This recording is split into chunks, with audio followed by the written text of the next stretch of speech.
Bonjour à tous, merci de venir à cette dernière masterclass à la Maison des Scénaristes. On est très heureux d'accueillir un cinéaste qui a déjà été sélectionné, ça fait 2 fois qu'il est sélectionné à la quinzaine, en 2 ans. Il a été sélectionné en 2013 avec Blue Ruin, et là il est sélectionné cette année avec Green Room, et on est heureux d'accueillir Jérémy Saulnier.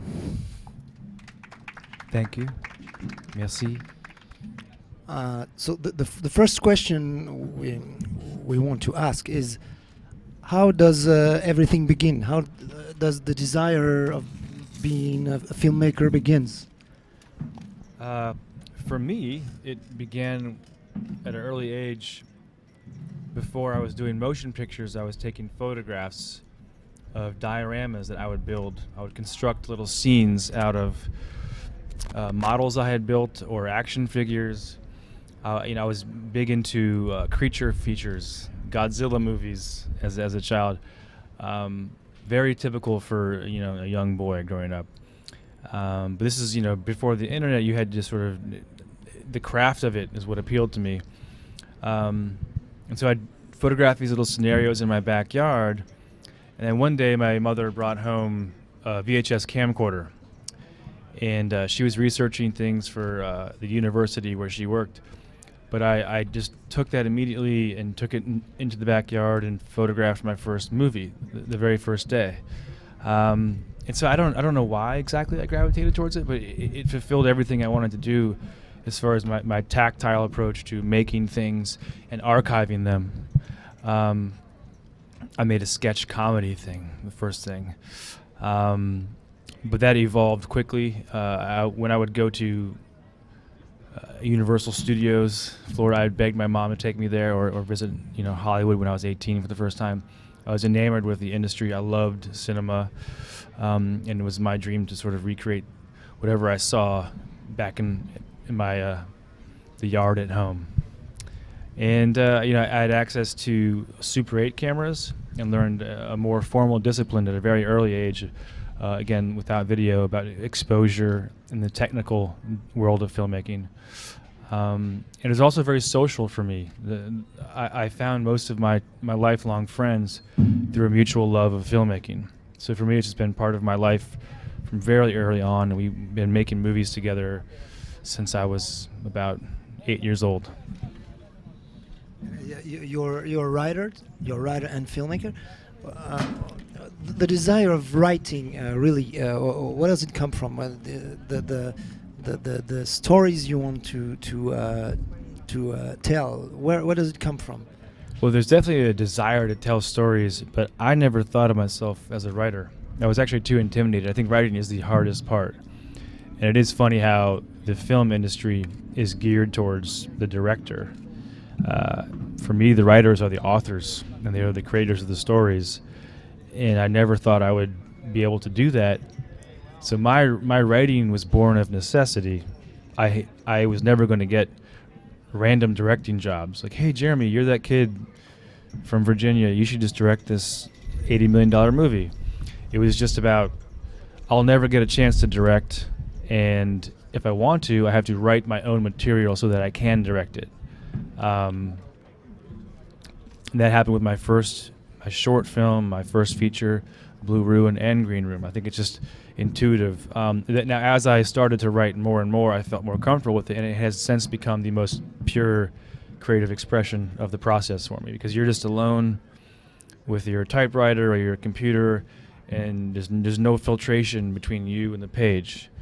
And the industry there's a lot of filtration that happens, whether it be just the realities of production or scheduling people to get in the same place at the same time, or budget. When you're writing, it's pure, and it's there's no limitations. So you began with the short films. Mm-hmm. How did you make it? Did you go to university to film school, or? Yes, I sort of did everything you're supposed to do to break into the industry. I made films as a child. I knew I wanted to make movies, so went to film school for undergraduate studies at NYU. made short films, but again, never quite broke through. But every opportunity I had, I did what I was told. And after graduating from film school, I had to start at the very bottom rung of the ladder and worked as a production assistant in advertising for years. And then slowly worked the way up the ladder there. And every time I had the opportunity to save some money, I would immediately spend it on a creative project. So there's always a parallel career track for me, which is find something that requires a technical skill or a trade that you can really monetize and keep doing that, but never always abandon the creative pursuits. And so I was always able to shift back and forth. It's a little perilous as a freelancer. You don't have job security, there's no pension, there's no health care. But I was able to be very nimble and be intuitive with my career path, and so that was how it worked out for me. And how does the first feature come? I mean, how does it? Did you manage to pass from short movies to features? The first feature came for no other reason than I was turning 30 years old and I hadn't made a feature yet, and so I just cobbled together this screenplay and shot it in several parts. I couldn't afford to do it all in one production period, so we shot the first 2 acts 1 year, and then the third act the following year. But I think arbitrary deadlines, just random cutoff point, help you achieve goals. And as I was turning 30, I thought that maybe my career had completely derailed and I would never make a movie. So what better way to do that than to just go all in and don't think and just make something? And that was a film called Murder Party. And I knew we didn't have enough money to make a really good movie, so I made a silly movie on purpose. And it was fun and had it's a Halloween adventure to it. Okay. Watch your head. That's okay. Yes.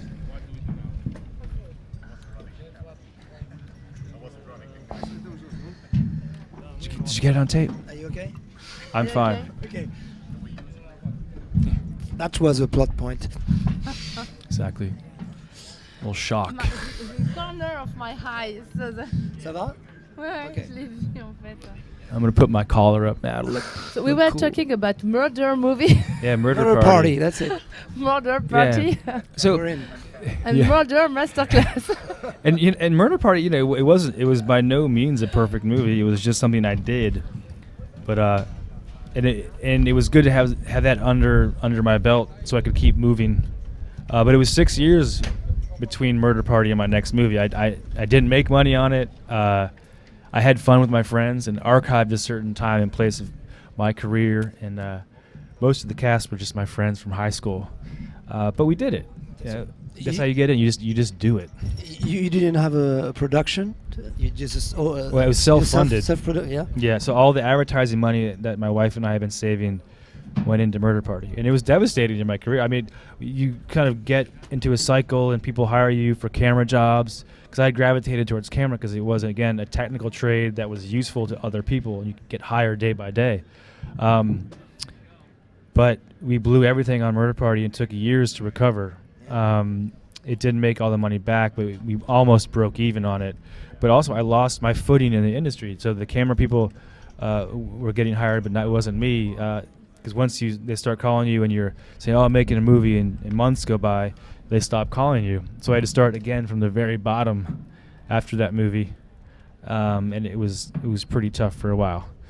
But I knew I couldn't afford to do it again. I couldn't make my own movie with my own money, and so what I did was then I switched from being a director to strictly a cinematographer, and that way I was able to stay in the narrative world of filmmaking and be alongside other people who were making their movies, and so I wouldn't lose sight of it. And I would also do commercial work and always go back and forth.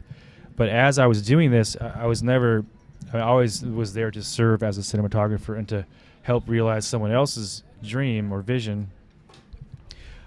But I was plotting my return slowly but surely. I would watch what they would do, their triumphs and their failures, and I would keep track of it. And so when I made Blue Ruin, it was already taken into account that this film is going to be a failure.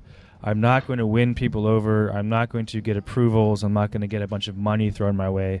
But what I can do is build a movie from scratch with mostly resources that I already had available to me, so I didn't have to worry about getting picture cars or vehicles or locations, because I wrote the script to accommodate what was already available to me through my friends and my family.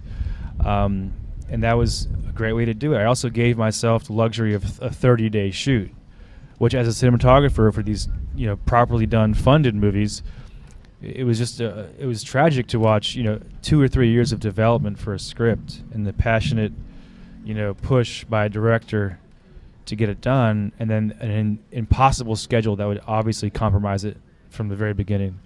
And it became, when you're on set, you don't craft something, you don't assess what's happening and then talk to your actors or your crew about how to fix it. You just make the schedule, and if you make the schedule, it's a success. Yet the films are always compromised in some way or another. So I gave myself a 30-day schedule, not an 18-day schedule. Self-funded it again, but after 7 or 6 years of recovery financially, and cast my best friend. Now, having a Hollywood star might come in and disrupt a schedule and cost a lot of money, but again, my friend was cast only because he's an amazing actor, but no one else knew that. So for me, he was a very underutilized asset. It would be a surprise. And as a friend, I could finally showcase his abilities on camera. So it just worked out very naturally and was very practically built.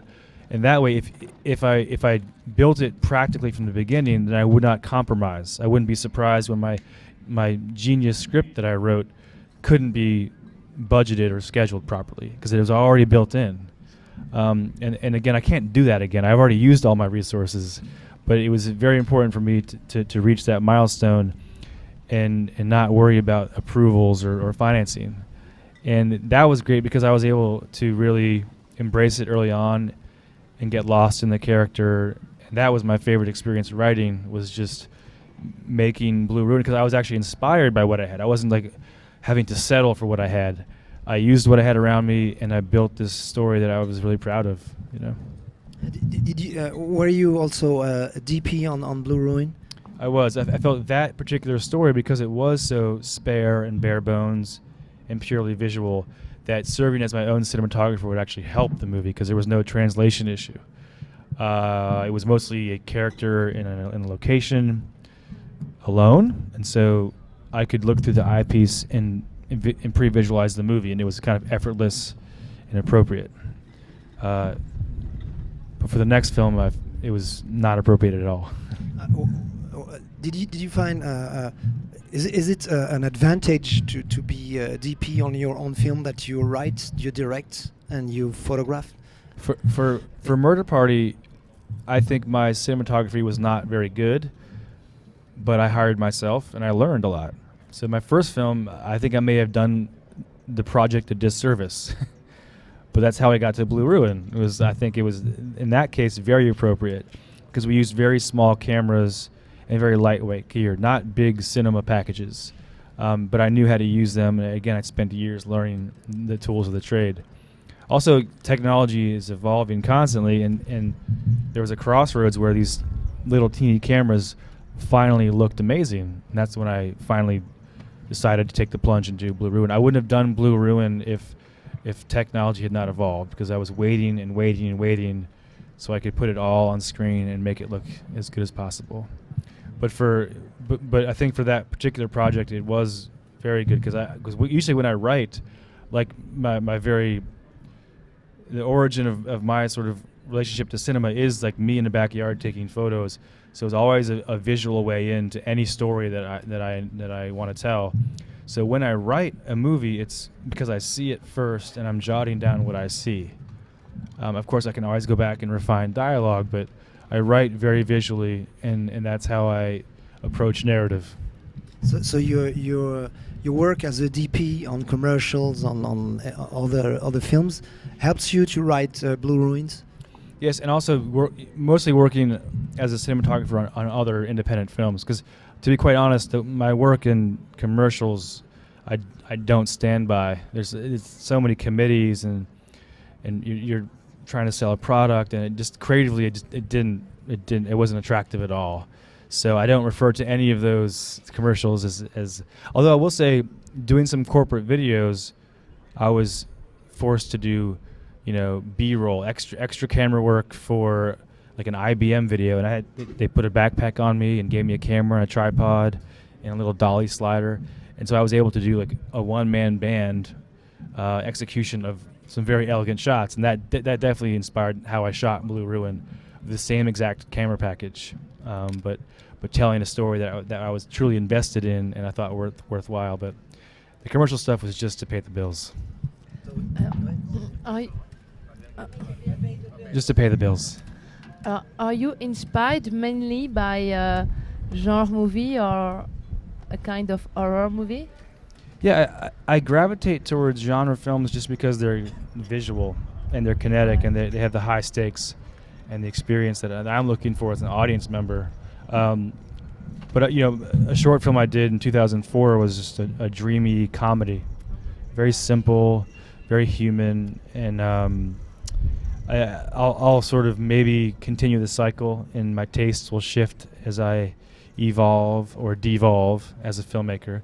But I never really tried to hit a certain genre, except for Murder Party. That was designed, again, we couldn't do it in an elegant way or a classy way, so we made a horror film that was funny. Because horror films in the U.S. are much easier. You do not need famous people in them. You just need, a thrill ride or some blood and guts, and you can kind of break in. And it was very practical how I approached it. And so, Blue Ruins goes to Cannes. Yes, that was a surprise. Tell us about it. It's one of those dream scenarios where we really didn't have any connections. Blue Ruin was not funded. There has no name cast in it as far as the major roles. And we put a DVD in the mail and sent it here. And Edward Weintraub and his crew saw it and actually accepted it. And we thought it was a fixed system. We thought it was surely you had to know somebody. And of course, as a cinematographer, some of the films I had shot had been to Sundance or Berlin, and so I was in the world, but no one here knew me. So I had friends, but we were just completely thrown by that and not quite prepared to premiere here. So we had to race to finish the movie in time in just 4.5 weeks to get it here. But yeah, and that of course changed everything. Once you have a platform such as this and you have that stamp of approval by such a renowned festival, things get a lot easier. So what did change for you after Cannes? Well, then it became, after 16 years of trying to break in, it became very typical. Agents came calling, scripts were flying at me, and I all of a sudden found myself thrust into the industry. And it was, just the experience of Blue Ruin culminating here was a dream. We sold it the night of the premiere to like 20 territories. It was really, really great. And I was, as a tutorial, I was learning as I went as far as how the industry works, how Blue Ruin was indeed an exception and was very well received, but that I couldn't do it again. Casting is still an issue. I can't self-fund every movie I do yet, and it still took a while for Macon, the lead actor, and myself to sort of find our footing. You say that after Cannes, scripts are coming, agents are calling, everything, but Green Room is still written by Jeremy Saulnier. Yes, I couldn't find a bigger project that I was really attracted to on a certain level. I'd love to read them, and I will go watch them. But to make a film is like over a year-long commitment, and I was a bit intimidated because Blue Ruin was so designed to bypass the industry. I thought if I thrust right into it, I might get smashed. And so I don't want to make a film that's not controlled by anyone but me. And the way to do that is to, again, self-generate material. So I wrote this movie to sort of defy expectations, because Blue Ruin was so personal for me and very emotional as far as the story and just the backdrop of how we made it, and having all my friends in it. And I figured if I'm going to go forward into the industry, the coolest thing I could do now is turn my back on it and make a crazy punk rock thriller that was just for the friends from 2 decades ago that helped me become a filmmaker. So that's what I did. What kind of script did you receive by the industry? Oh, some big studio movies, action movies, some thrillers, and tons of revenge films. Blue Ruin was a revenge film, so of course I got a bunch of revenge films. And the whole point of Blue Ruin was sort of an anti-revenge movie with an inept protagonist who doesn't really belong in the genre. But I got all the aggressive, masculine revenge movies that were just about kicking ass, and I didn't respond to them. I might someday, but I just wasn't in the mood. You get from Hollywood oftentimes exactly what you just did, and the last thing I want to do as a filmmaker is exactly what I just did. So you get typecast immediately. But I do think like Green Room is a sort of a regression emotionally. Is very much a nostalgic film for me, of those really blunt force 80s genre films that I loved growing up. And with the infusion of punk rock from my youth, it was from my 19-year-old self, and I really embraced that. And I think, again, moving forward, the last thing I want to do now is another crazy, hyper-violent genre movie. I want to do something different for both the audience and myself. So for Green Room, you had a production. Mm-hmm. What changed for Green Room?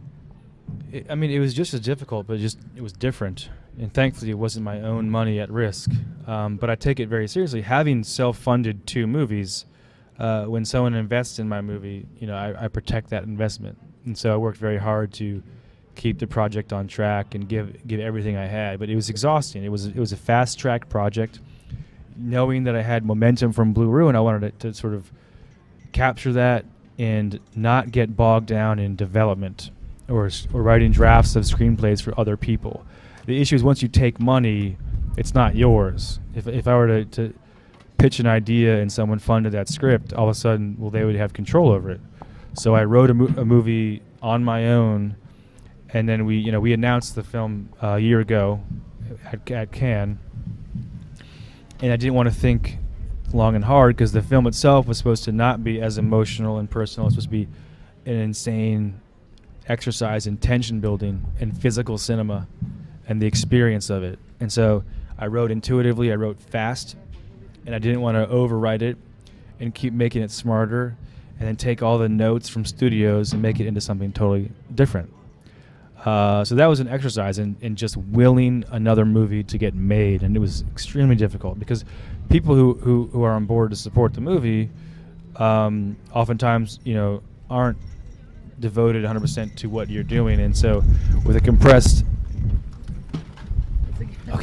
with a compressed timeline, you just have to push, and again, like I would write scenes that I wouldn't allow myself to rewrite. I wanted to keep it intuitive and impulsive and immediate, and that's something I don't see often. I see every line has to be super smart, and the plot gets super contrived, and there's enough of that around. So I like to find a space in whatever genre I'm doing, or just cinema in general, that I think it needs to be filled. And so I did that with Green Room. How long did you work on the script? Did you have many drafts, or was it as impulsive as you said for the shoot?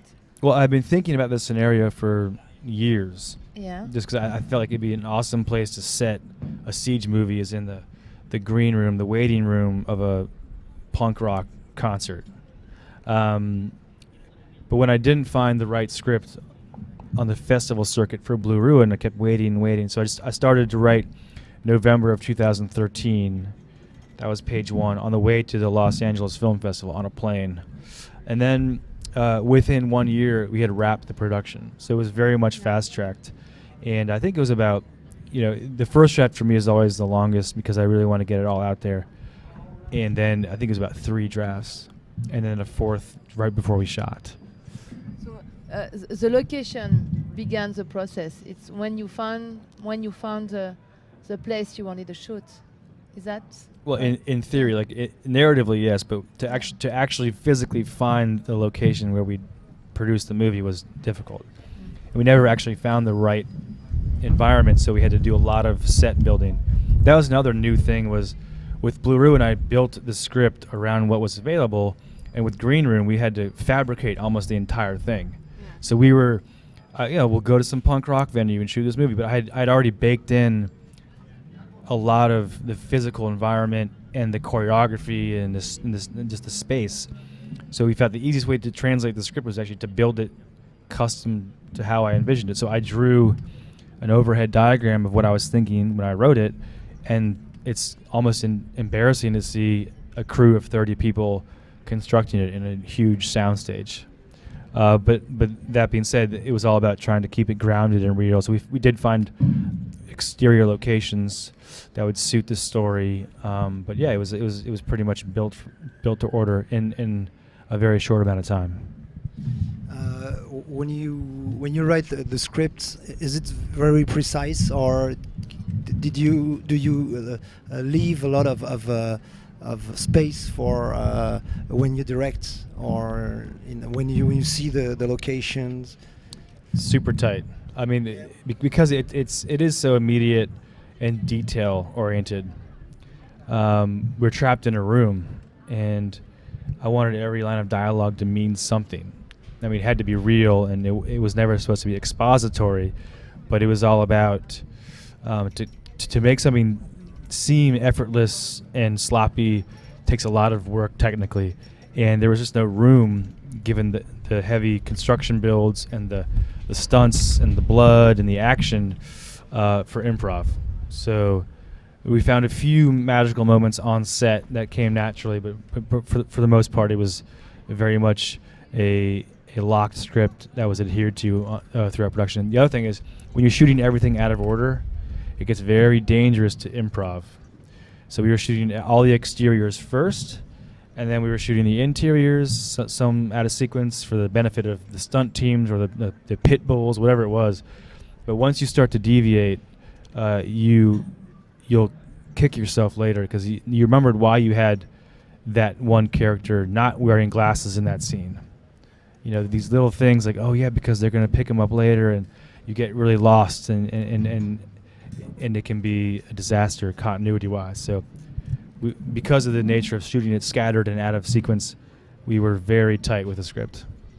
And how did you cast? Do you know all of the actors, or this time we went the traditional route. We got funding. We got a casting director on board. A.V. Kaufman was doing the casting, and she's one of the best casting directors on earth. And so her credibility associated with our project was huge, and actors were flocking to us. And the younger crowd, the 25 and under crowd, who I wrote the film for, were just really eager to get these roles, because it was normal people, humans, grounded.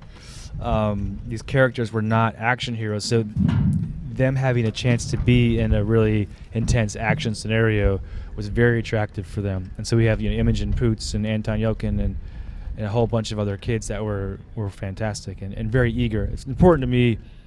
Of course, the craft level has to be there, and the talent has to be there, but they ideally have to be good humans. If you are on a set, integrity and dedication is contagious, but so is toxicity and disinterest. So we really were very lucky with building a cast that was very enthusiastic and supportive of the project, and that means everything when you're on day 30 and you can't make it anymore. Having people who are invested in the project, it just builds so much energy to get you all the way through. In the film, there is at the beginning of the film, it looks for the public looks like a thriller, and then at a certain point, it turns to a kind of horror. It goes to horror. Is it?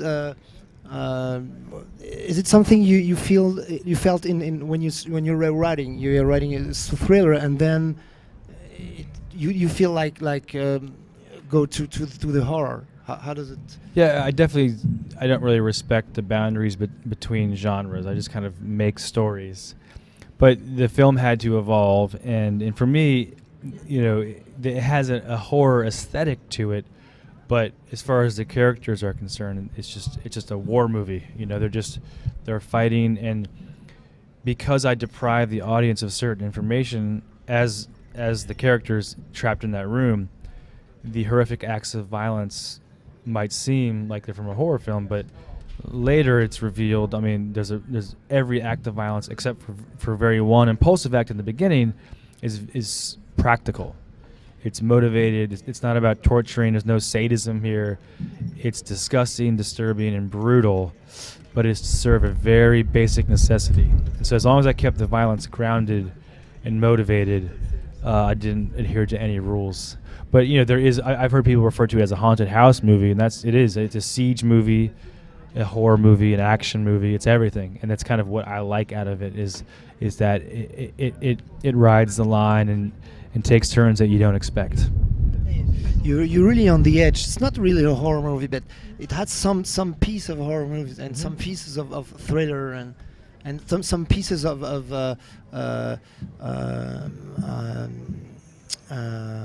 how do you say young people movie, teenage movie. It's a little bit of everything, but you're really on the edge. Yes, that's where I like to live. But it's a survival. Yeah, He is typically in the survival kind of genre. On dit survival. It's typically in the survival kind of movie. But Survival. it's genre. Survival. Yes. Sorry for the accent. No problem. Survival. Sorry for mine. Very much a survival film. Yeah, he's really. You're on the edge for all the other pieces, but for this, you're typically in it. Yes. Yeah. It's also a classic siege movie. Yeah. And I embrace the genres. I mean, I never try to refer to movies when I'm making movies, but what I did here was try to defy convention in that I would see typical scenarios where our characters in a regular movie would maybe find a way out, but I would build them traditionally and then create a very abrupt dead end. That was just fun as an audience member. I would give people this hope as a writer too. And I would surprise myself. I would say, you know what? I'm just going to say the door is locked. There's no smart way out. You're just locked in a room like a regular human would be. You're not going to have like a smart way to pick the lock. It's just a locked door. You can't get through it.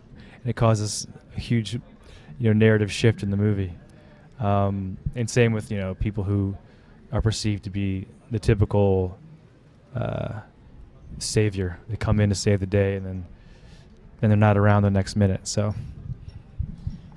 talking about genre, sometimes at a certain point you go into the comedy also because it's fun. I mean, it's too much, so it's fun. Yeah. How did you go into this comedy also? Did you prepare to go this way, or did it come when you were writing? No, I mean, I have a dark sense of humor, but I never tried to inject it into any story. But it always seems to pop up naturally, and but I do once I see opportunity, I love to highlight that. But as long as it's natural, and the rule I have whenever I'm working with an actor is that if they're in on the joke, it's immediately not funny. So if they're aware of the humor, I don't like it. But if we as an audience see the context and the irony from afar, then I embrace it.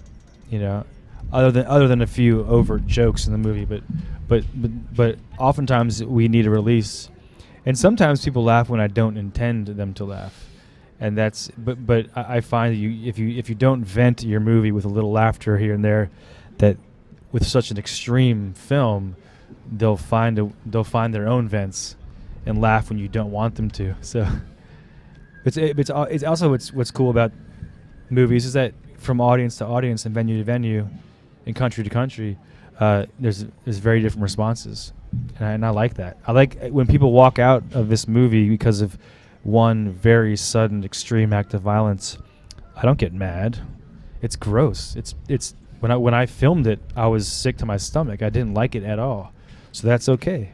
But if you can hang in there and understand what's going on, that's part of my expression is that when you see the Hunger Games and the 24 kids kill each other, you just don't care. It's okay. It's the future. They can kill each other. But in my movie, when kids get killed, it's a gut punch. And, we've been very favorably reviewed here, which is like a shock and a surprise, and I love being embraced. But there's people, they've called it empty, and I laugh at that. I don't discount any single opinion of any person, but for me, any movie is over a year of commitment, and I love my characters. But just because, there is violence or people lose their life, it doesn't mean I don't care. It means, it's sometimes it's too much to handle for everyone, and it's part of the process. But I like the elevated experience. I like the intensity. I like squirming. I like having a physical response to movies. I could go watch a formulaic, independent romance and call it as empty as anything I've ever seen. But that's not my job, unfortunately. But I just think it's sometimes fun to sit back and enjoy a ride and have it again be experiential and not intellectual. I don't want this to be some kind of smart political message movie. I personally just don't respond to that. I don't like being told what to think or feel. But when you have a movie like this, you don't really have control over how you think or feel. It's there, and your body's reacting to it, not your mind. And that is, the whole goal of this movie. So when you say the actors doesn't know it's supposed to be funny, that you don't tell them this scene is supposed to be funny. Never. So they shoot it like it was a drama. Yes. And you will find humor if you need it or if it comes. I mean, that's exactly. I mean, of course, the savvy actors, they know what I'm going for when they read the script. But some of the funniest moments are like with Anton just crying, and those are real tears. He's really worked up emotionally, and he knows if he invests as a character and is really true, then it's hilarious. But if he's winking at the audience, saying a line, and there's no emotional component to it, then it's just an empty joke. So the key is to keep it grounded and truthful. And then, like in life, I rarely find in my life that there's one feeling. There's always a mix, and I've found myself crying and laughing at the same time, and I like that alchemy there, the mix of everything. But I don't like comedies. I love humor. I do not like comedies because they're just jokes. They're supposed to be funny. I think Boogie Nights is way funnier than almost all American comedies because of the tragic human element. I mean, it's hilarious, but sad and emotional and violent, and that's what I respond to. But I will see a comedy and laugh, but I'll never want to make one of those where they had to light it a certain way because it's a comedy. Make it bright, make it boring, make it simple, so people can laugh. But that's not where I find humor. Do you realize that all what happens in your film is because of a cell phone? Yes, I did. Actually, I removed that line from the script. There is a line that says Really? cell phones ruin everything. Really? Yeah. Which is the theme of the film. If the press is looking for a political message, is that cell phones ruin everything. Technology. Peut-être on laisse un peu de temps aux questions.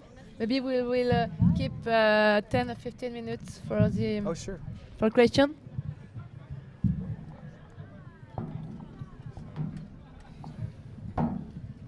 So you had said there's no translation issue once you are your own DP on your film, right?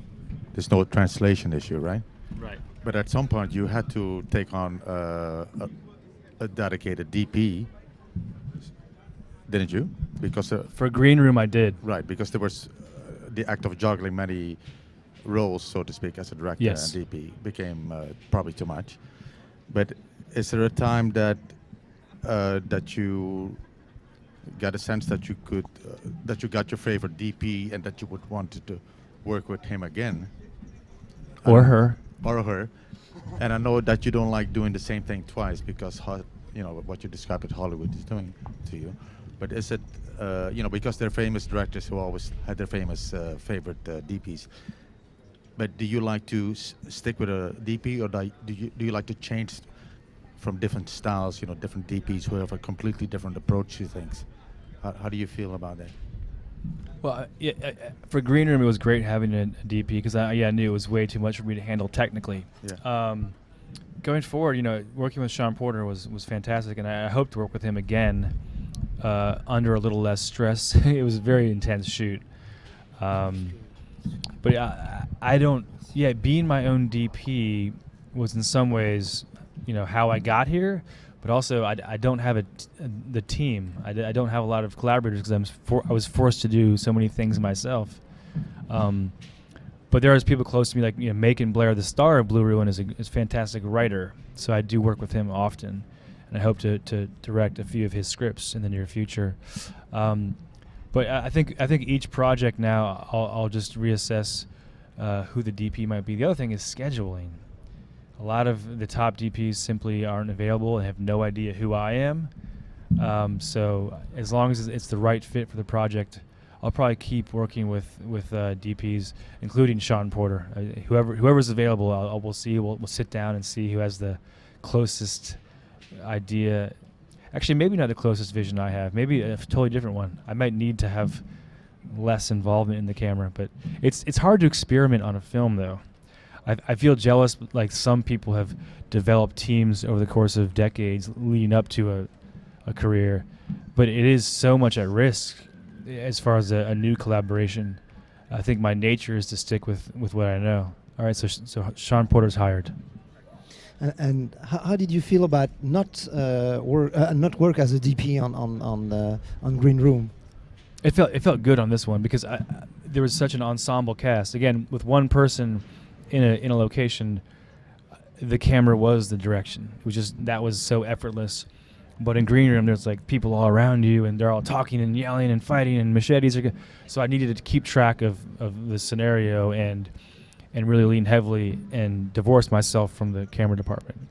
And you know, it's very the simplest films are often the most technical. And this was incredibly technical. Just to keep that energy up and to keep that live feeling, you know, over the course of 30 days was very difficult. So yeah, it was the only route for this movie. Going forward, who knows if I ever will shoot for myself again, but I'll definitely assess that project by project. Wasn't difficult to give the camera to someone else?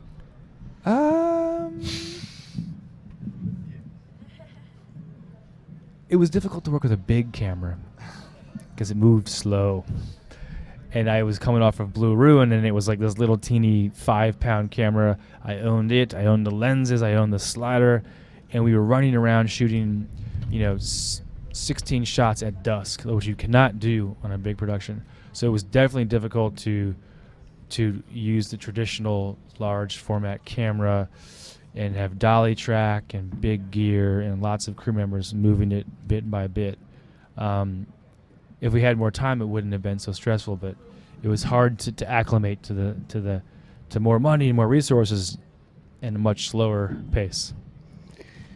So besides that you hired a DP, I'm a DP myself. I was wondering, when you write a story, do you imagine it visually, or you're more on the storyline and then you visualize it? For Blue Ruin, I saw almost every shot as I wrote it. Very much the first experience I have with the story is visually. So yes, Green Room was a little different in that all the exteriors and all the sort of more narrative, kinetic moments were visually driven. And that's how I saw the film. But when we got stuck in a room, I didn't know what to do. And so, working with the DP, did you get inspired by the way he found ways to illustrate it, or you gave him the visuals? It was definitely a little bit of both. We had some time on the ground to discuss how we would shoot things. I definitely have knowledge of the camera, so it was very easy for us to communicate. And the good thing is, it's like casting an actor. We were on the same page, so there was no real conflict. We would maybe say, well, I want to shoot it this way. Like, I suggest we get this extra shot, and be like, okay. Usually, Simple. it's very, for us DPs, it's very good to have a director who knows about it, because it's not always the case, but then it makes the job Right. very more interesting. I do find, like, in this day and age, because when I started my career, it was film. It was no video, and directors knew their lenses and where to put the camera. That was the director's job. But now a lot of people nowadays, they come up from the digital video world, or they don't know like what a 40 mil will do, and how far it has to be from a person to get what they want. And so, it always is helpful to have directors who know lenses and know optics. I was having a discussion with one director, and not to disparage them, but it was funny how little he knew about lenses, where the analogy is like, there's an actor here and an actor here, and our camera's here, and he wanted to see both of them, and I was like, if you can move an actor, that's your job, or I can move the camera. I was very simple, like, but because of the way the lens was positioned, like, these things that are very, very taken for granted visually are lost on some, and so it's very hard to, especially under certain if you have enough prep time and can discuss in a room, but so often it's like go. Yeah. Like, it's very stressful. Know your lenses. And so the pace slowing with a bigger camera, would your next film you would try to get a lighter camera or lighter crew, or you got interested in big crews? Well, not to plug Airflex, but they just came out with the Mini. Exactly. That is very appealing to me. More and more you'll be able to have great cameras that are Yes. small. And that actually is, and I didn't realize how much the size of a camera and the weight of a camera can affect the movie, the production. Yeah. So as cameras get smaller, I will embrace them, and I love that in Blue Ruin we were doing pretty technical dolly work inside of a car, which 10 years ago you just couldn't do that. You had to cut the roof off and have like all these things. We just put a little slider in the back seat, put sandbags on it, and dolly through the car. It's like, woo, it's amazing. Yeah. So as they get smaller, we get nimble and we can tell stories faster. The camera that I used on Blue Ruin was a 1080p high definition camera. No, the new one that you described from Airflex. Airflex, I don't know. I've never shot an Airy more than 2K. Oh, okay.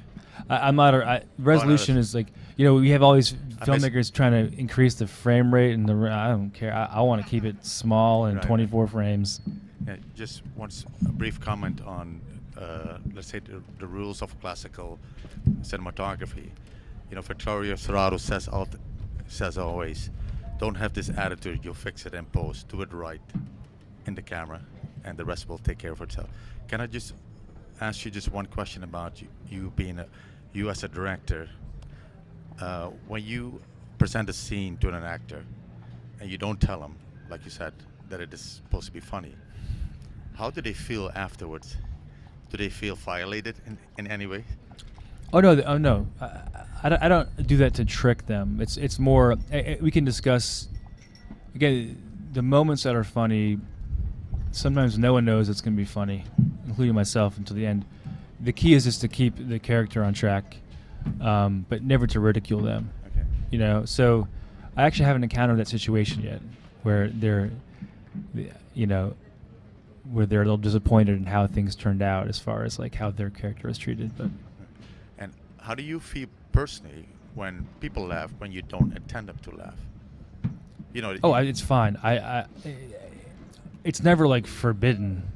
No, And sometimes when you have a brutal death in a movie, you don't expect clapping. But then you realize, like, what is the reaction? Are they actually applauding a murder? No, they're applauding a survival. They're applauding that someone they care about didn't die, and they're relieved and they love it. And see, they also applaud the experience. I mean, if they like being shocked, if they liked having that intense Catharsis. yeah, and that's the key with cinema is the shared experience, and that's why I love genre films, because and I said at a panel on genre earlier today, but it was a fun realization. Like, you don't have conventions for romantic comedies. Fans from across the globe don't come to celebrate those films, but they do for genre films, because there is that collective love. Right. And it's a great thing to use to break through. If you feel like you love kinetic filmmaking and the elevated life or death stakes in a movie, the genre fans, they really feed on that. And so once the film is presented to an audience, it's theirs. It's no longer mine. So they can walk out, they can laugh, they can boo, they can cry, they can cheer, and it's their prerogative. And do you do anything with feedback from the test audience or not? Oh, I do. I test the films amongst a circle of trusted friends. Okay. Never a broad audience. Like for this movie, because it is a genre film, I knew it would land quite well with the genre fans. So most of the people who were part of the testing of this movie, it was only one round, it was a very abbreviated post schedule, were like more of the intellectual post-production nerds that I know. And, they gave us some good notes. And if we can take those notes and appeal to that crowd, again, I'm not worried about the genre fans, because they get this at a gut level. But I wanted to appeal to a more intellectual audience at that stage and try and meet their standards. And also, feedback screenings are very important in that you can take the feedback and incorporate it, and also understand, like, I'm going to absolutely reject that and embrace that this is not that movie. Because if you listen to a committee, you'll never get anywhere. But to respect everyone's opinion, and then to filter it to curate those ideas, and to know as a filmmaker, like, what's going to make your film better and what's not, is the key to handling that stuff. Il y a une autre question?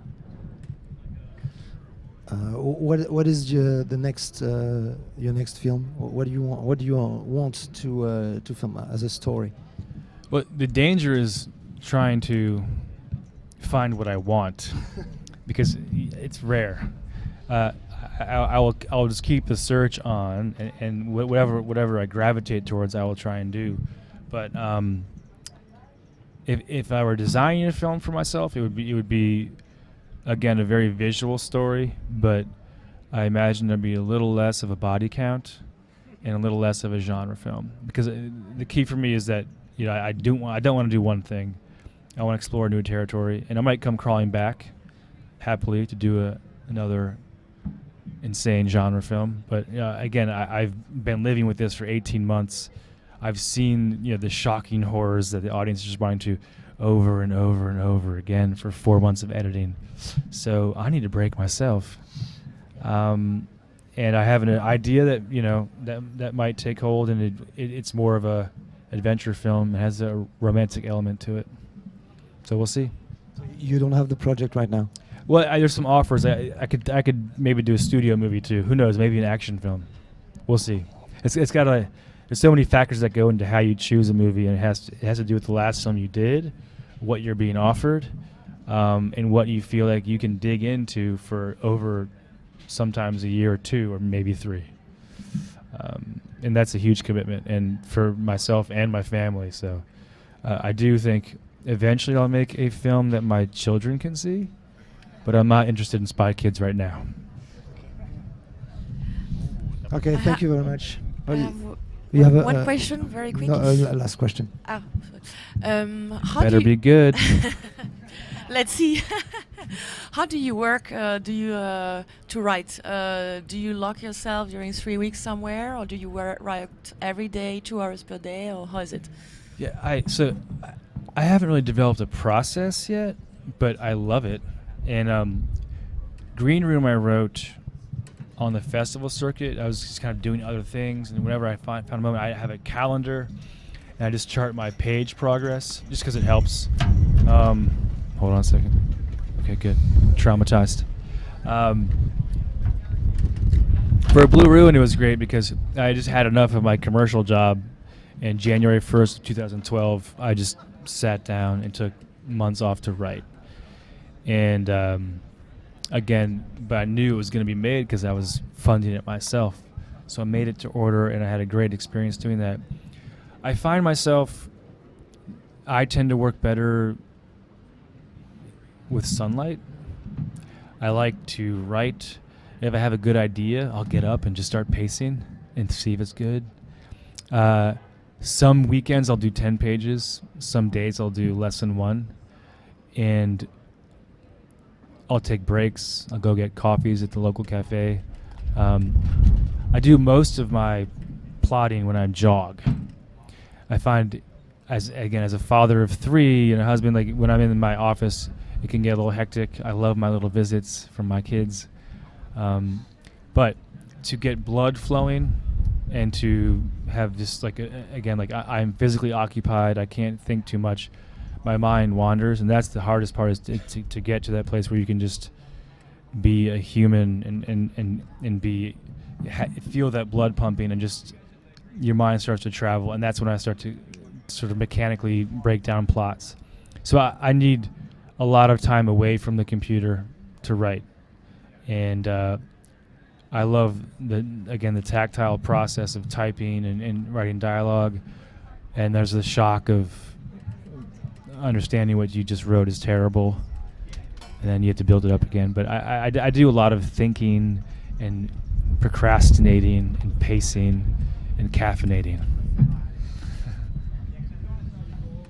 Okay. Thank you very much. Thank you. Thank you. Appreciate Merci à tous. you coming out. I really do. Thanks.